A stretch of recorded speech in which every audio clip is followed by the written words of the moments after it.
கோயம்பேடு பேருந்து நிலையத்தில் பதுங்கும் கொள்ளை கும்பல். இது பற்றிய எமது செய்தி தொகுப்பில் என்னவென்று பார்ப்போம். காலியாக இருக்கக்கூடிய சென்னை கோயம்பேடு பேருந்து நிலையத்தில் கொள்ளை மற்றும் திருட்டு கும்பல்கள் பதுங்கியிருப்பதை தடுக்க காவல்துறையினர் தீவிர ரோந்து பணி மேற்கொள்ள வேண்டுமென பயணிகள், வியாபாரிகள் கோரிக்கை விடுத்திருக்கிறார்கள்.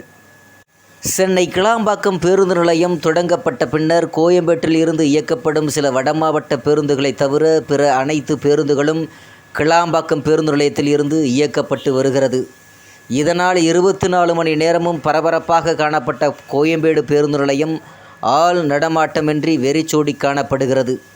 இங்கு செயல்பட்டு வந்த ஹோட்டல்கள், தேநீர் கடைகள் வியாபாரம் இல்லாததால் படிப்படியாக மூடப்பட்டு வருகிறது.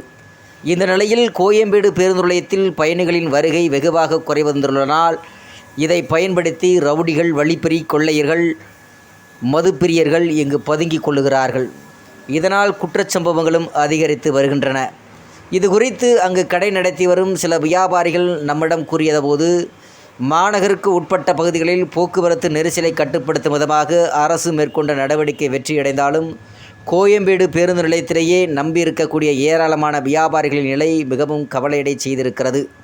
இது ஒருபுறமுக்கு இருக்க, பேருந்து நிலையம் காலியாக இருப்பதனால் சுற்றியுள்ள பகுதிகளில் இருக்கக்கூடிய ரவுடிகள், திருட்டு, வழிப்பறி, கொள்ளையில் ஈடுபடும் நபர்கள் இங்கு வந்து பதுங்கி விடுகிறார்கள். அவர்கள் பேருந்து நிலையத்திலேயும் குற்றச்செயலில் ஈடுபட்டு வருகிறார்கள்.